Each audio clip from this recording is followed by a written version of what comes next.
லெப்டிபி நேயர்களுக்கு வணக்கம். இன்று நம்மோடு சிறப்பு நேர்காணலுக்காக இணைந்திருக்கிறார் மூத்த பத்திரிகையாளர் பாக்கி அவர்கள். சார் வணக்கம். வணக்கம் சதீஷ். சார், தமிழகத்துல அதிமுக கூட்டணி வலிமையா இருக்கு, திமுக கூட்டணி வலிமையா இருக்கு. அவங்கதான் பெரிய கட்சிகளா இருக்கிறாங்க அப்படின்னு சொன்னாலுமே கூட நாங்க தான் முதன்மை சக்தின்னு விஜய் அவர்கள் தொடர்ந்து சொல்லிட்டு வராரு. இப்ப கூட வேலூர்ல பொதுக்கூட்டம். எப்படி சார் பாக்குறீங்க விஜயோடைய அரசியலை வந்ததுல இருந்து இப்ப இருக்கிற வரைக்கும் எப்படி பாக்குறீங்க? பெவிலியன்லயே இருக்கிறவரு சிக்ஸர் அடிச்சான்னு சொல்லுவீங்களா நீங்க? சிக்ஸர் அடிப்பாரு, 4 அடிப்பாரு, செஞ்சுரி போடுவோம்னு சொல்லுவீங்களா? ஒரு 12th மேனுங்க. அந்த மாதிரிதான் இதுவரையில் களம் காணாதவர். சார், களம் காண்றது கூட நான் பெரிய விமர்சனமா வைக்கல சார். பத்திட்டு பிரச்சனைகள் ஒரு சமுதாயத்துக்குரிய நாட்டுக்குரிய அரசியல் களத்துக்கு வந்துட்ட ஒரு தலைவர் இறங்கி அடிக்க வேண்டாமா? இப்ப கூட பிரச்சாரம் செய்ய போறது இல்ல, வீடியோ தான், அவருடைய வீடியோ தான் அனுப்பப்படும்னு பேசுறாங்க. ஸோ அவரை பத்தி நாம என்ன மதிப்பீடு செய்வது எனக்கு இன்று வரல தெரியல. அவருடைய இன்றைய அரசியல் நடவடிக்கைகளை வைத்து ஒரு சில கருத்துக்களை சொல்லலாமே தவிர அரசியல் செயல்பாடுகள் குறித்து நம்மால் அவர் இப்படிதான் பர்ஃபார்ம் பண்ணுவார், இவ்வளோ சீட்டு வாங்குவார், இவ்வளோ பர்சன்டேஜ் வாக்குகள் பெறுவார்னு நம்மளால யூகிக்கவே முடியல.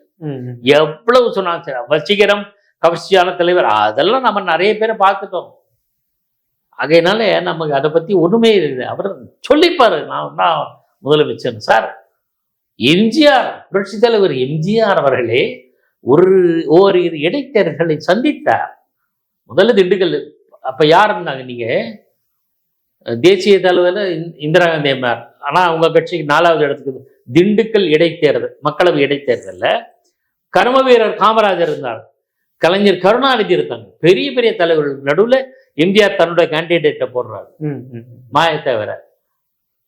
அதுல வெற்றி பெற்றதுனால ஓஹோ நமக்கு மக்கள் செல்வாக்கு சினிமா மட்டும் இல்ல அரசியல் செல்வாக்கு இருக்குன்னு புரிஞ்சுக்கிட்டார்.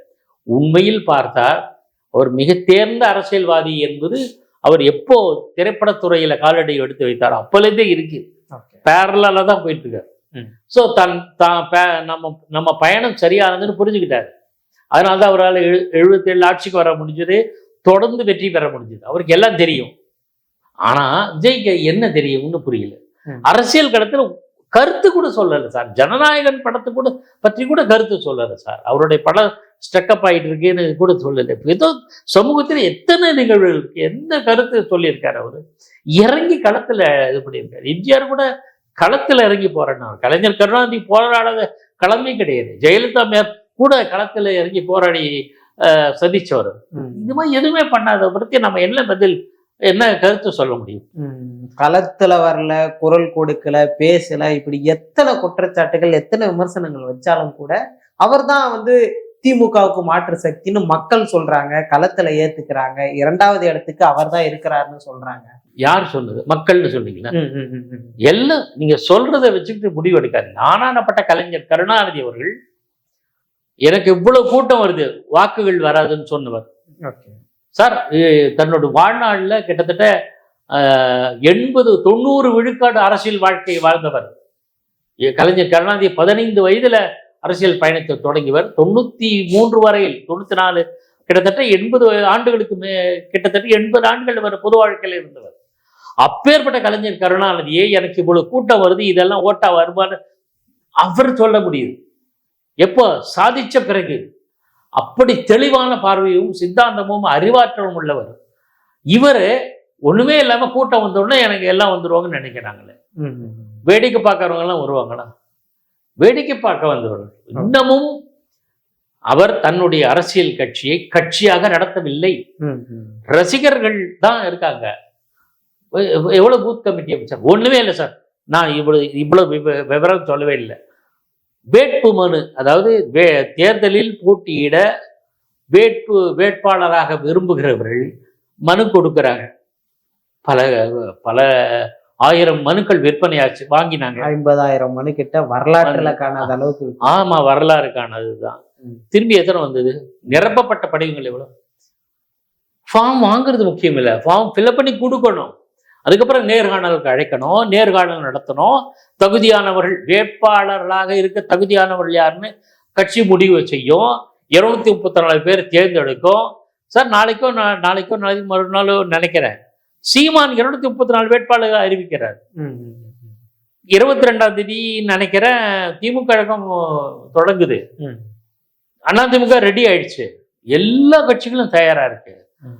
ஏன் தேமுதிக இன்று திமுக கூட்டணியில் இடம்பெற்றிருந்தாலும் கூட 234 தொகுதிகளும் போட்டியிடுவோம்னு கேட்டிருக்காங்க. ஸோ இவருக்கு மனு வாங்கினவங்க, விண்ணப்ப படிவம் வாங்கினவங்க எவ்வளவு பேர் நிரப்பி தந்தார்கள், எவ்வளவு பேர் என்னைக்கு நேர்காணல், எப்போது வேட்பாளர் முடிவு பண்ணுவாங்க சார்? தேர்தலில் வேட்பாளர் லிஸ்ட் முதல்ல வெளியிட்டவங்க தான் ஓரளவு மக்கள் மத்தியில் ரீச் ஆகும். ஜெயலலிதா அப்படி தான் பண்ணுவாங்க. சரி, அது கூட இல்லை. தேர்தல் தேதி அறிவிக்கப்பட்ட பிறகு மார்ச் 6ஆம் தேதி என்னமோ சொல்றாங்க தேதியில், அதுக்கு பிறகாவது இவரால் 234 தொகுதிகளுக்கு வேட்பாளர்களை அறிவிக்க முடியுமா? அப்படின்னா நீங்க யாரு? எக்ஸாமினேஷன் என்னைக்குன்னு தெரிஞ்சாதாவது படிக்கணும், எப்பவே படிச்சுருக்கணும் பாடங்களை. அப்ப இன்ன தேதியில இன்ன எக்ஸாம் அப்படின்னா தயாரா இருக்கிறவங்கள. தேர்தல் அரசியல் என்பது சாதாரணம் இல்லை, நெருப்பு மாதிரி கற்பூரம் மாதிரி பத்திக்கணும். ஆக அதுக்கெல்லாம் அறிகுறி இல்லாத போது எப்படி நம்ம முடிவு எடுக்க முடியும்? 234 தொகுதியிலையும் விஜய் தான் போட்டியிடுறான்னு பாருங்க. ஒவ்வொரு வீட்டிலையும் ஒரு விஜய் இருக்கிறாங்கன்னு சொல்றாங்க. அதுவுமே வந்து ஒரு அவருக்கு இருக்கக்கூடிய ஒரு பலமா தானே சார் நம்மளால பார்க்க முடியும்? அதெல்லாம் கற்பனை பலம் சார். எல்லாருக்குமே எல்லா பலமும் உண்டு. வடிவேலு கூட உண்டு, நயன்தாராவுக்கு உண்டு, எத்தனை நடிகர்களுக்கும் எல்லாருக்கும் உண்டு. வடிவேலும் நயன்தாராவும் விஜயும் ஒண்ணா சார்?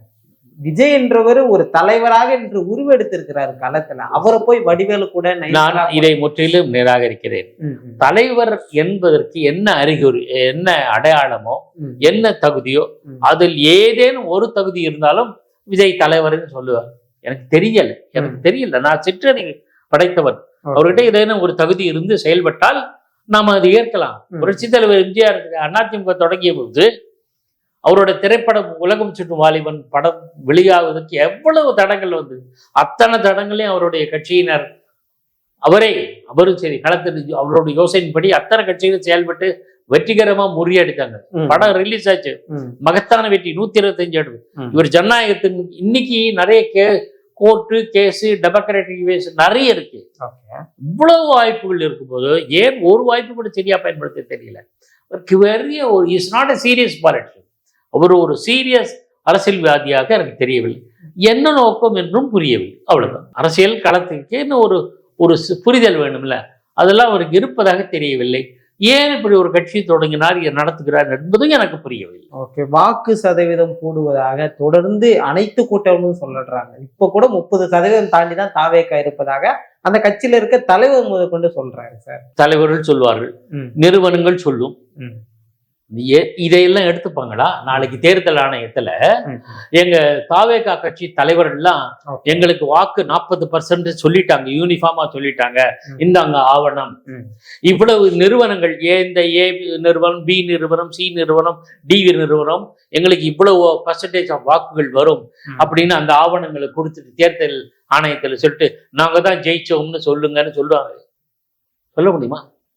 அப்ப எது இறுதி? மற்றதெல்லாம் யூகங்கள்ல நமக்கு பேசுவதற்காக ஒரு ஒப்பீனியன் கிரியேஷன். ஒப்பீனியன் கிரியேட் பண்ணுவதனால வெற்றி கிடையாது. ஹரியானால எந்த கட்சி வரும்னு யார் நினைச்சாங்க? பட் எந்த கட்சி வந்தது? ஜனதா பிஜேபி வந்தது. பல சமயங்கள் அப்படிதான் இருக்கு. ஆனா ஏன் சென்ற மக்களவை தேர்தல் கூட 30 சீட்டு தான் டிஎம்கேக்கு வரும்னாங்க, 40 சீட்டு அள்ளிடுச்சேன். பல பேர் இன்னார் வெற்றி நிச்சயம்னு எழுதினாங்க, நடக்கலையே. இதெல்லாம் ஒப்பீனியன் போல். ஸோ ஒப்பீனியன் ஒரு அபிப்பிராயம் கருத்து உருவாக்குறது தவிர அதுவே பலிக்கவில்லை. அப்படி இருக்கும்போது நீங்க இத்தனை ஆவணம் கிடைச்சிட்டு நான் தான் அடுத்த சிஎம்னு சொல்றதுக்கு எப்படி ஏற்றுக்க முடியும்? திமுக அதிமுக கூட்டணி எவ்வளவு வலிமையா இருந்தாலும் விஜய் வருகை அவர்களை ஒரு சலசலப்பு ஏற்படுத்தியிருக்கு அப்படின்னு புரிஞ்சுக்க முடியுது. எண்ணற்ற இலவச திட்டங்களை வந்து போட்டி போட்டுட்டு அறிவிக்கிறாங்க. ஏன்னா விஜய்க்கு வந்து வாய்ப்பு கொடுக்க கூடாதுன்னு. அது விஜய் வருகையால நிகழ்றது இல்ல. நான் அதிமுக சில சலுகை திட்டங்களை, இலவச திட்டங்களை, மக்கள் நல திட்டங்களை அறிவிச்சிருக்காங்க. அது அவங்க பார்க்கறது திமுகவுக்கு எதிராக தான் பார்க்கறாங்க. திமுகவை தான் தனது வலிமையான எதிரியாக அதிமுக கருதுகிறது, களம் இறங்குகிறது. அதிமுக தான் தனக்கு சரியான எதிரி என்று திமுக கருதுகிறது, அதிமுக எதிராக தான் களம் இறங்குகிறது. சார், இன்னும் கொஞ்ச நாள்ல தேர்தல் பிரச்சாரத்தும் போது மு.க. ஸ்டாலின் எந்த கட்சியை அதிகமாக விமர்சிக்கிறார்னு பாருங்க. எடப்பாடி பழனிசாமி இப்போதே தான் எந்த கட்சியை அதிகமாக விமர்சிக்கிறார்னு பாருங்க. அதுவே போரும். யார் பலசாலி, மக்கள் மத்தியில் செல்வாக்கு படைத்தவர்களோ அவர்களை நோக்கித்தான் கணைகள் வீசப்படும். மற்றவங்க தான் அப்ப ஒரு ஓரமா நின்று பேசுப்பா, ஒரு ஓரமா விளையாடு. நம்ம மீம்ஸ் எல்லாம் பார்த்துருப்போம்ல, 2 பேர் தீவிரமா சண்டை போடுவாங்க. சரி ஒரு ஓரமா போம்பா விளையாடுப்பா அப்படின்னு சொன்னா என்ன அர்த்தம்? ஒரு பிரயோஜனம் இல்லை இந்த சண்டையினால அப்படின்னு அர்த்தம். விஜய் களத்திலே இல்லைன்னு அப்ப சொல்ல வரீங்களா சார்? இதுவரை என்ன களத்தில் இருந்தார் சார்? தொடர்ந்து மக்கள் சந்திப்பு நடத்திட்டு இருக்காரு. இல்லை இல்லை, அபத்தம். கரூர் சம்பவம் நடந்த மக்கள் சமூகத்தில் இறங்க வேண்டாமா?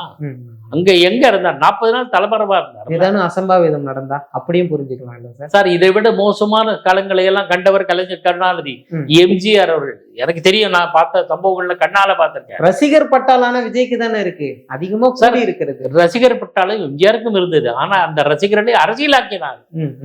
கலைஞர் கருணாநிதி திரைப்படத்தில் கொடி கட்டி பிறந்தார். ஆனா அவருக்கும் ஒரு ரசிகர்கள் உண்டு. அந்த அரசியல்வாதிகள் அந்த அவர்களை எல்லாம் அரசியலாக்கினார். அறிவுபூர்வமாக சிந்திக்க வச்சு, எழுத வச்சு, பேச வச்சு அரசியல் மயமாக்கினார். அவங்க எல்லாம் பெரிய தலைவர்கள். அப்படி சமூகத்தை, நாட்டை, அரசியலை முழுமையாக புரிந்து கொண்டவர். இவர் இதுவரை என்ன பண்ணார் சார்? தாவேகாவில் அரசியல் தலைவர்கள் சேர்ந்தார்களா இல்லையா? செங்கோட்டையன், இவர் ஜேசிடி பிரபாகர், நாஞ்சில் சம்பத், இவங்கெல்லாம் பழுத்த அரசியல்வாதிகள், அனுபவம் வாய்ந்தவர்கள். இவர்கள் இன்னைக்கு எந்த காலத்தில் இருக்காங்க? 10 வேணும்னு இருக்காங்க. நான் மன்னிக்கணும், அவங்க மேல எனக்கு மிகுந்த மரியாதை உண்டு, அது வேற விஷயம். ஆனா இவங்க களத்துல பேசுற மாதிரி பிரஸ் கான்ஃபரன்ஸ் எடுத்து வச்சாரு. நான் இந்த டிபேட்லாம் விட்டுருவோம், இந்த விவாதங்கள் விட்டுரும்.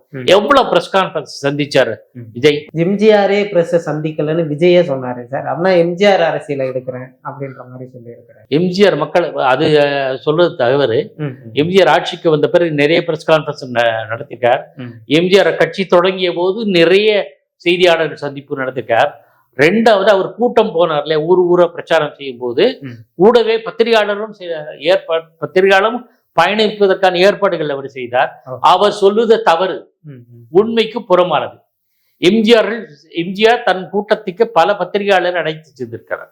அதெல்லாம் அவருக்கு தெரியாது. செய்தியாளர்கள் மீட் பண்றதுன்னா டைரக்ட் மைக்க போட்டு பேசுறதுன்னு அல்ல, அதுக்கு 1000 பேர் இருக்காங்க. செய்தியாளர்களோடு தொடர்பு உள்ளவர்கள் யார் இருக்காங்க? நீங்க ஒரு பத்திரிகையாளர், நான் ஒரு பத்திரிகையாளர். நாளைக்கு அப்பாயின்மெண்ட் கேட்டு விஜய் சந்திக்க முடியுமா? முடியும்னு சொன்னா அவர் என் தலைவன் சார், இல்லைன்னா இல்லை சார். எடப்பாடி பழனிசாமி சந்திக்க வேண்டும் விரும்பினால், அவருக்கு அவகாசம் நேரம் கிடைச்சனா என்னால் சந்திக்க முடியும். பாஜக தலைவரை சந்திக்க விரும்பினால் என்னால் முடியும். திமுக தலைவர், முதலமைச்சர், அவருக்கு பணிகள் இருந்தாலும் ஏதேனும் ஒரு அவகாசம் வேண்டும் என்று விரும்பினால் அது அவரால் எனக்கு நேரம் ஒதுக்கி தர முடியும், சந்திக்க முடியும். விஜயம் முடியுமா? முடிந்தால் அவன் தலைவன், இல்லைன்னா இல்லை. பத்திரிகையாளர்கள், ஏன்னா பத்திரிகையாளர் மூலமாகத்தான் மக்களுக்கு செய்தி போய் சேர்கிறது என்பதை புரிந்து கொண்ட தலைவர்கள் அப்படி இருப்பாங்க. விஜய் அவர்களுடைய ஒரு பேச்சே இன்னைக்கு சமூக வலைதளம் முழுக்க ஆக்கிரமிக்கிறது. ஒரு ட்ரெண்ட் செட்டரா மாறுறாரு. என்ன பேச்சு? வருகின்ற மக்கள் சந்திப்பு பேச்சுகள் ஒவ்வொன்றும் ஒரு ட்ரெண்ட் செட்டரா தானே சார்? இல்ல சார், ட்ரெண்ட் செட்டர் நீங்க சொல்றது ஒத்துக்கிறேன். யார் எது வளர்னாலும் இப்ப ட்ரெண்ட் செட்டர் ஆகும், மீம்ஸா வரும், சமூக ஊடகத்திலும் ஹேஷ்டாகா வரும், எல்லாம் வரும். என்ன நீங்க சமூக ஊடகங்கள் இன்று ஒரு பெரிய வைரஸ் மாதிரி ஆயிடுச்சு. நான் குறை சொல்லல, டக்குன்னு எதோட ஆக்கிக்கலாம். ஆனால் அபிஷியலா பத்திரிகையாளர்கள், ஊடகவியலாளர்களை சந்தித்ததற்கு இருக்கிற கிரெடிபிலிட்டி, நம்பகத்தன்மை இதுக்கு இருக்கான்னு தெரியாது. நான் குறை சொல்லல. ஆனால் மெயின்ஸ்ட்ரீம் பத்திரிகையாளர் பார்க்க, நானும் அரசியல்வாதி, பராக் ஒபாமாவும் அரசியல்வாதி, இப்ப என்ன விளாடிமிர் புட்டினும் அரசியல்வாதி, 2த்துக்கும் வித்தியாசம் இருக்குல்ல. சொல்ல ஒரு பேச்சுக்கு சொல்ல, நம்ம ஊர் லோக்கல் கவுன்சிலர் நானும் அரசியல்வாதி, விளாடிமிர் புட்டின் 2 பேரும் ஒரே இல்லை முடியுமா? ஆகையினால் சமூக ஊடகங்கள் எல்லாவற்றையும் அப்படி, ஏன்னா பாதி பேர் நம்பகத்தன்மையை சரிபார்த்து கொண்டு பதிவு செய்வதில்லை என்பது உண்மை. நிறைய விஷயங்கள் நம்ம அதை ஒதுக்கிடும். மெயின் ஸ்ட்ரீமா இருக்கிற பத்திரிகையாளர்களை எத்தனை பேரை சந்திச்சிருக்கார் விஜய்? எத்தனை தொடர்பு வச்சிருக்காரு? நீங்க சந்திக்கிறது, செய்திகளை வெளியிடுவது கூட விட்டுருங்க சார். எத்தனை பேரோட ஒரு தொடர்பில் இருக்கார்? 4 பேர் சொல்லுங்க போதும், 2 பேர் சொல்லுங்க. விஜய்க்கு ரொம்ப க்ளோஸ் ஜேர்னலிஸ்ட் இவர் சொல்லுங்க. ஆனா எடப்பாடி பழனிசாமி இது க்ளோஸ்னு ஒரு 100 பேர் நான் சொல்லலாம், 50 பேரை சொல்ல முடியும். ஸ்டாலினுக்கு இவ்வளவு ஜேர்னலிஸ்ட் ஃப்ரெண்ட்ஸ் இருக்காங்க அப்படின்ட்டு 100 பேரை சொல்ல முடியும் என்னால. மற்ற கட்சியினரும் என்னால சொல்ல முடியும், காங்கிரஸ் கட்சி உள்பட சொல்றேன். ஆனா விஜய் ஏன் இதை சொல்றேன்னா, ஜேர்னலிஸ்ட் களத்துல என்ன இருக்கோ அதை தலைவர்களோடு கொண்டு போய் சேர்ப்பாங்க. தலைவர்களோட செய்திகளை களத்துக்கு சரியா கொண்டு சேரும். இந்த மீடியா வேலை செய்யறதுனோட மிகப்பெரிய பலம் அது.